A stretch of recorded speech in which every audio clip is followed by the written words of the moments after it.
Slick back. No, slick back. That's what I said. Slick back. No, nigga, I'm a pimp named Slick back. Pimp named Slick back. Pimp named Slick back. Nigga, are you deaf? I'm a pimp named Slick. Baik, assalamualaikum warahmatullahi wabarakatuh. Waalaikumsalam warahmatullahi wabarakatuh. Selamat pagi anak-anak semua. Pagi, Bu. Bagaimana kabarnya? Baik, Bu. Sehat semua? Sehat. Hari ini ada yang tidak masuk? Masuk sudah, Bu. Ada semua? Oke. Nah, sebelum memulai pembelajaran, silakan ketua kelasnya disiapkan dulu.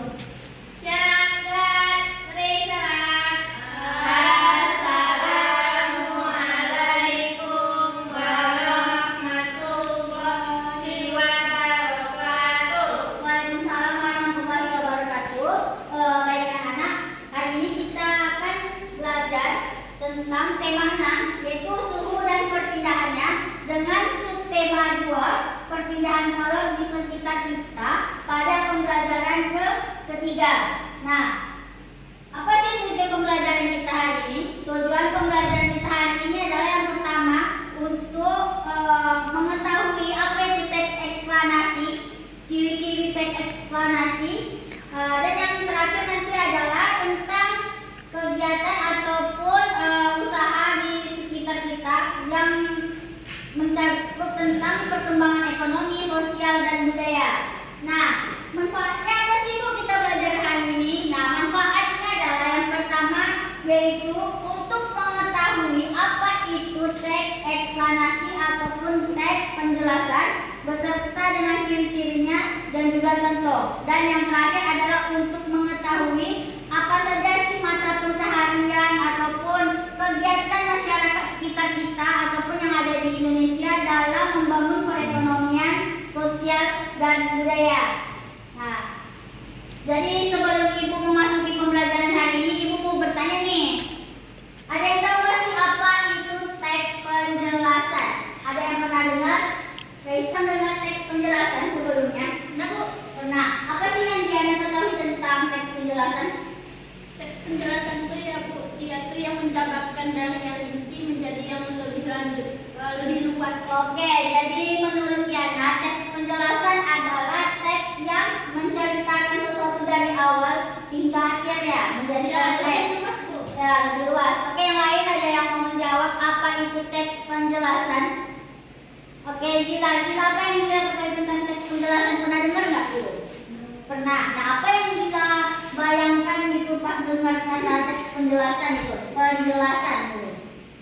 Pernah nggak orang bilang ke Zila, coba jelaskan katanya secara rinci dulu. Nah, apa menurut Zila tuh pengertian dari penjelasan tuh? Penjelasan, apa sih penjelasan tuh? Ya, siapa ya? Oke, kita jawab tadi. Apa sih menurut kita nih? Menurut kita? Teks yang mendefinisikan Ya. sesuatu secara detail. Secara detail. Nah, oke, kita simak ya. Apa itu teks eksplanasi? Teks eksplanasi adalah satu jenis teks yang dikembangkan berdasarkan kriteria baik itu alam, sosial, dan budaya dari sudut pandang ilmiah. Nah, jadi teks eksplanasi ini adalah teks yang menjelaskan sesuatu. Misalnya tentang apa itu contohnya menjelaskan? Kita ada yang tentang alam, sosial, budaya. Nah, kalau tentang alam contohnya apa? Proses apa? Misalnya proses terjadinya hujan. Hujan itu pasti jelaskan dari awal hingga akhir ya. Apa, Bu? Banjir. Banjir, terus apa lagi? Gempa, Longsor. nah, longsor. Misalnya tentang kalau sosial, misalnya tentang apa tuh? Sosial. Hubungan dengan Nah, hubungan interaksi antar manusia, humanis ya. Nah, dan ciri teks eksplanasi adalah bersifat informatif. Apa sih informatif? Informatif kata dasarnya apa? informasi. Informasi. Fakta informasi yang terjadi. Ya, apalagi selain fakta, informasi itu Pesan. pesan, terus apa lagi? Nah, berita ya. Intinya informatif itu yang disampaikan adalah fakta ya, bersifat faktual. Informasi yang diterangkan berupa fenomena yang dapat dijelaskan secara ilmiah. Isi teks tidak berusaha tidak berusaha mempengaruhi pembaca. Apa sih maksudnya mempengaruhi pembaca? Nah, apa sih? Kan di sini dikatakan tuh, isi teks tidak berusaha mempengaruhi pembaca.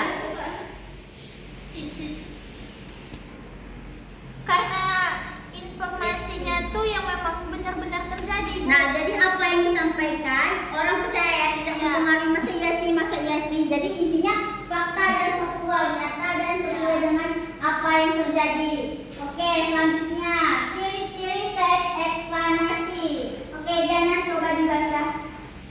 Ciri-ciri teks eksplanasi yang pertama menunjukkan proses terjadinya sesuatu atau terbentuknya fenomena alam atau sosial. Yang kedua, adanya hubungan sebab akibat dalam proses terjadinya sesuatu tersebut. Baca ibu. Boleh. Hal ini dapat dilihat melalui pola pengembangan paragraf yang terdapat pada teks eksplanasi. Pola pengembangan paragraf atau wacana eksplanasi menggunakan pola sebab akibat karena dalam teks eksplanasi kaitan antara pernyataan umum dan deretan penjelasan bersifat hubungan sebab akibat. Kata kunci untuk menganalisis teks eksplanasi adalah apa, mengapa, dan bagaimana. Oke, nah dari ciri teks eksplanasi yang pertama menunjukkan proses terjadinya sesuatu atau terbentuknya fenomena alam atau sosial. Jadi teks eksplanasi ini menjelaskan proses bagaimana sesuatu itu terjadi, terbentuk, terus apa lagi? Dampaknya juga. Nah, jadi teks eksplanasi ini nih bersifat kompleks ya. Dia harus dari awal sampai akhir, runtun, tidak boleh tidak runtun. Dan yang kedua itu adanya hubungan sebab akibat. Contohnya, misalnya hujan nih, menceritakan tentang hujan, proses hujan. Nah, apa sih akibat dari adanya hujan?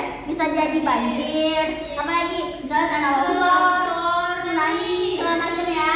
Nah, yang ketiga unsur kebahasaan. Unsur kebahasaan di sini yang pertama ada kata benda, yang kedua kata kerja, yang ketiga kata penghubung atau kausalitas, dan yang terakhir kata penghubung kronologis. Nah, di dalam setiap teks eksplanasi pasti ada 4 unsur kebahasaan ini ya. Nah, contoh teks eksplanasi. Oke, Ibu di sini ada contoh teks eksplanasi yang Ibu bawa. Nah, ini Ibu bagi menjadi 2 kelompok nanti ya. Nih, kelompok 1 Diana. Kelompok 2 Miftah. Oke, coba perhatikan teks yang ada di kertas yang Ibu kasih tadi atau buku yang Ibu kasih tadi. Di situ ada yang teks tentang rumah iglo. Ya, ada nampak rumah iglo. Nah, coba salah satu baca dong apa tentang teks iglo ini, teks eksplanasi rumah iglo. Ya, siapa yang mau? Ya, semua ya, Bu.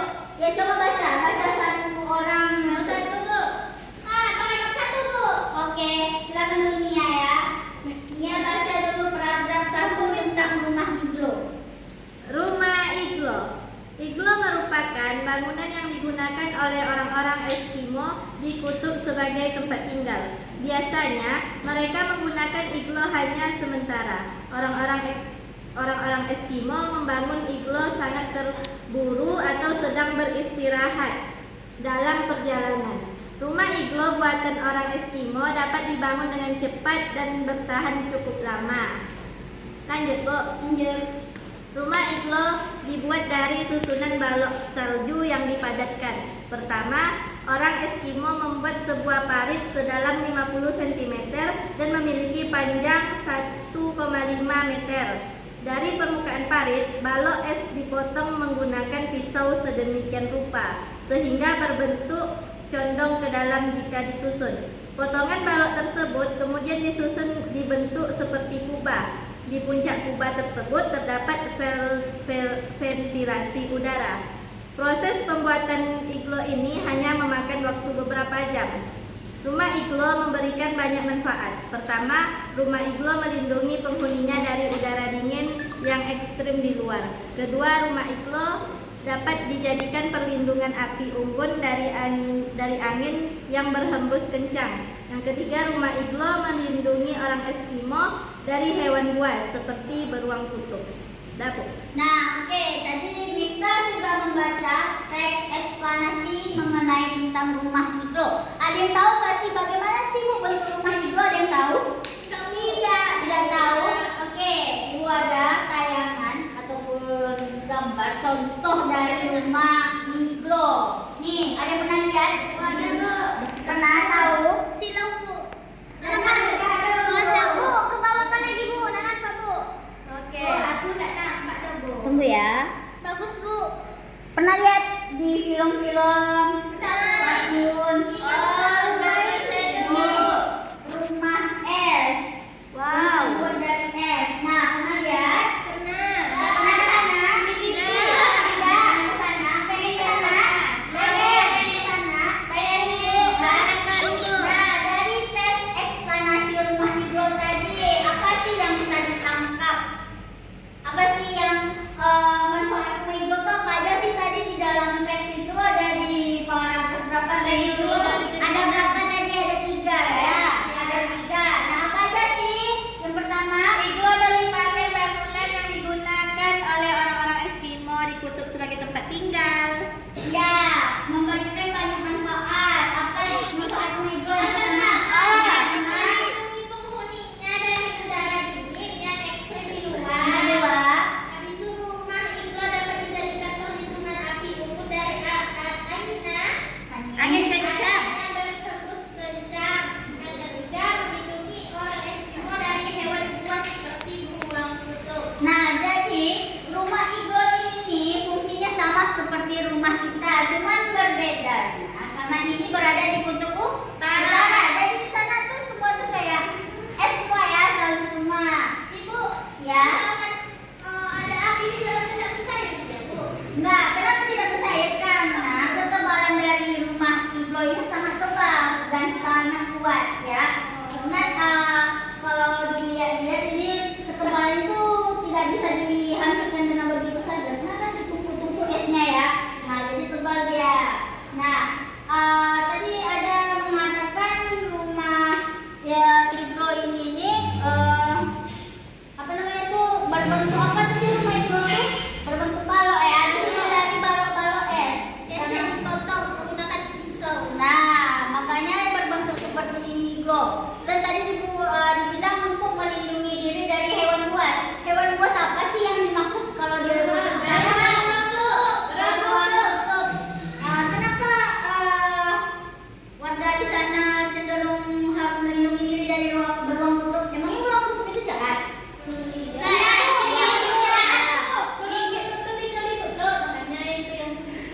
Oke.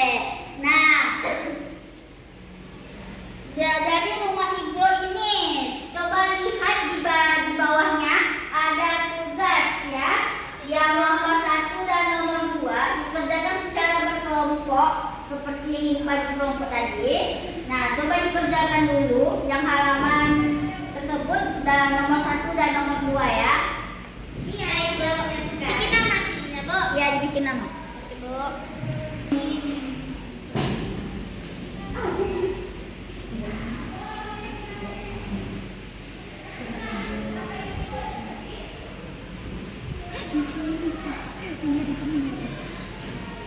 Nama kita nama kelompok cemara.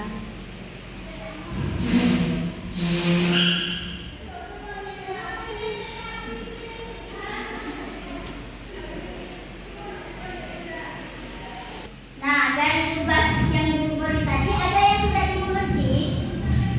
Nomor 1 ada yang dimengerti? Ibu, ini kan Ya. tugasnya disuruh apa? Mencari pokok pikiran. Pokok pikiran itu apa, Bu? Nah, oke. Ada temannya yang tidak mengerti apa sih itu pokok pikiran.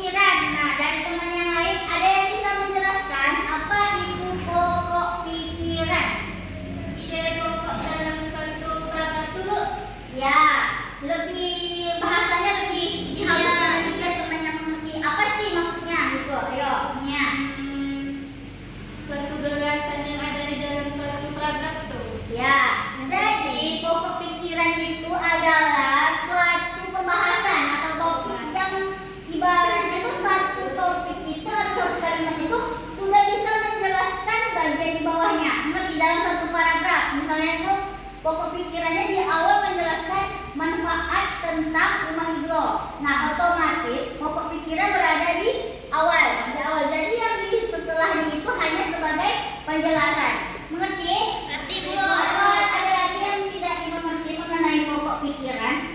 Udah, Bu. Pokok pikiran biasanya terletak di awal paragraf, bisa jadi di akhir. Nah, coba dibaca lagi teks rumah iglonya, nanti dicari pokok pikirannya. Kan ibu udah bilang pokok pikiran itu adalah inti dari paragraf tersebut. Nah, coba dicari. Nanti kalau tidak ada yang mengerti lagi, boleh ditanya. Yang nomor 2 mengerti berdasarkan pokok pikiran. Nah, ini mudah nih. Kalau kalian udah isi yang di kotak, jadi nanti yang nomor 2 ini kalian bikin sesuai dengan pokok pikiran yang kalian temukan menggunakan bahasa sehari-hari. Ya. Oke, ini siap semua? Udah. Oke. Karena ada siap, ibu minta satu perwakilan kelompok maju ke depan untuk membacakan hasil dari penemuannya mengenai pokok pikiran rumah iglo. Nggak perlu oke ya, bacakan hasil penemuannya.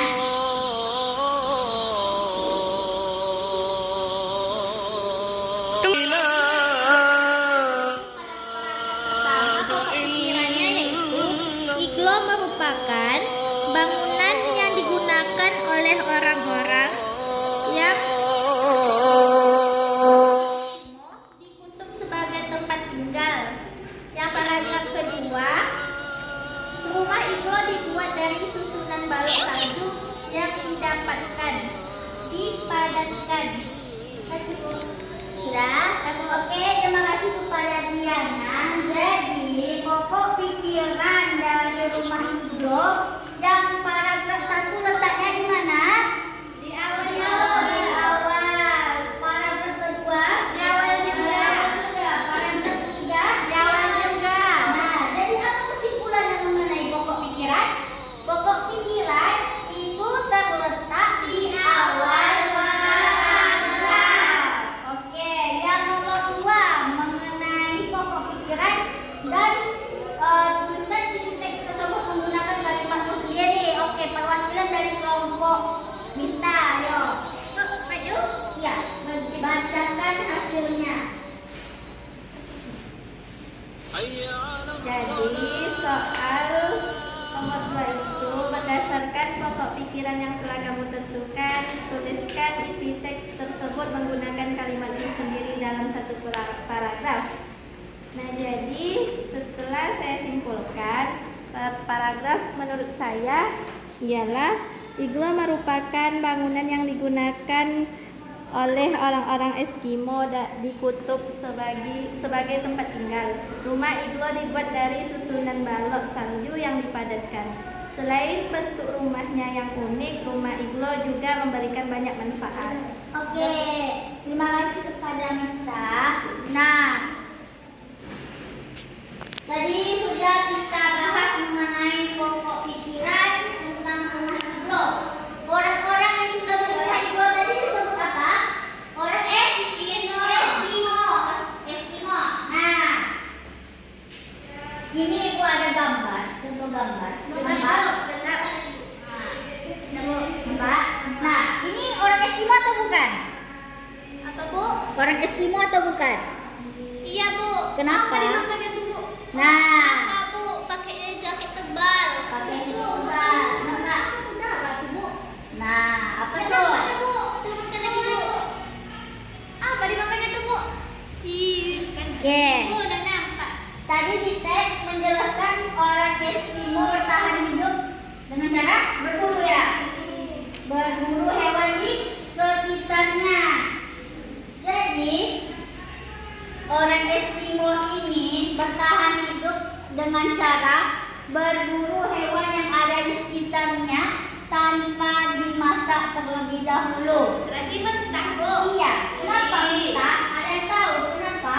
Kenapa, Bu? Susah hidupin api. Nah, karena di sana kayu api itu sama berharga ya. Jadi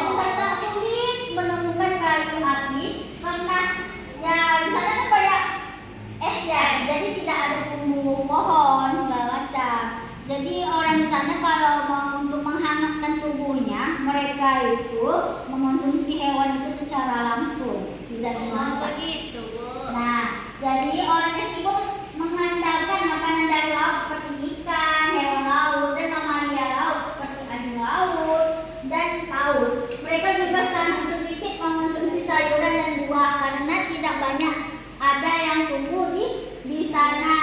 Mereka bertahan hidup dengan cara berburu hewan yang ada di sekitarnya dan menggunakan pakaian tebal agar suhu tubuh mereka tetap hangat. Nah, tadi sudah dijelaskan orang Eskimo mata pencahariannya untuk tetap bertahan hidup adalah berburu. Oke, jadi Bu sekarang mau bertanya nih, kalau di lingkungan sekitar rumah itu rumah kalian, kira-kira tuh masyarakat tuh untuk bertahan hidup dan mencari rezeki untuk perkembangan budaya sosial tuh kira-kira apa sih mata pencaharian mereka? Apa mata pencaharian mereka di lingkungan sekitar kalian untuk mereka tetap bertahan hidup? Ada yang berkebun, terus berternak,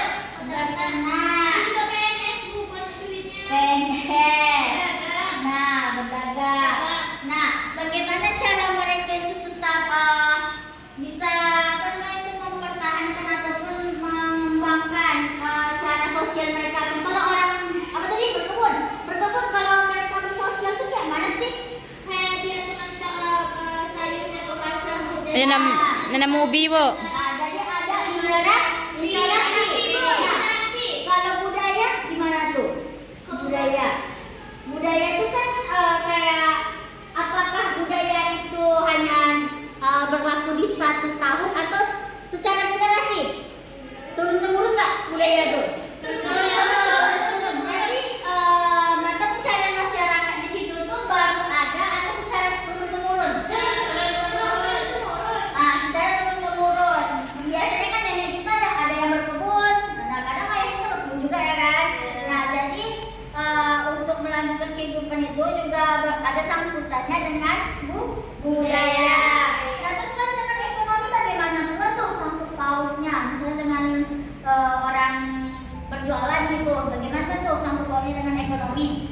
Itu tuh kan apa, Bu? Kalau menjual tuh kan kita Menghasilkan ya, ada menghasilkan uang. Jadi dari uang itu bisa mempertahankan ekonomi dan kelangsungan hidup. Oke, dari situ paham?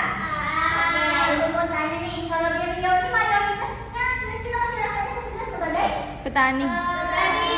Ada yang petani. Kalau petani ada petani apa aja tuh? Ada Karet. karet. Sebagai sate. Nah, kalau di gua tuh spesialisnya tuh biasanya berkebun apa dia? Nah, jeruk, Bu. jeruk. Apa juga Jambu. Nah, kan banyak ya orang berdagang di tepi jalan. Nah, oke. Dari situ nanti ada keterampilan proyek. Nah, keterampilan ini nanti dikerjakan secara berkelompok dan waktu pengumpulannya ada 1 minggu. Nah, nanti minggu depan dikumpulkan ya. Nah, dan hari ini nih ada nggak sih menemukan kesulitan dari apa yang kita belajar hari ini? Tidak. Ada? Nah, oke. Hari ini belajarnya apa aja, tentang apa aja? Yang pertama tentang teks eksplanasi. Ciri-ciri teks eksplanasi. Nah, terus tentang juga membahas tentang rumah iglo. Rumah iglo termasuk eksplanasi tidak? Iya. Tentang pokok pikiran. Dan yang terakhir adalah tentang aktivitas masyarakat sekitar ya, yang membangun sosial, ekonomi dan budaya. Oke, jadi dari sini tidak ada pertanyaan? Tidak. Oke. Nah, untuk selanjutnya pembelajaran kita yaitu tentang teks prosedur, yaitu pembelajaran keempat. Jadi nanti di rumah jangan lupa dibaca bukunya ya. Oke, sampai di sini pembelajaran kita hari ini ya. Silahkan ketua disiapkan dulu. Siapkan. Beri salam. Assalamualaikum warahmatullahi wabarakatuh. Waalaikumsalam warahmatullahi wabarakatuh. Terima kasih atas perhatian kita lanjut di minggu depan. Ibu tutup. Assalamualaikum warahmatullahi wabarakatuh.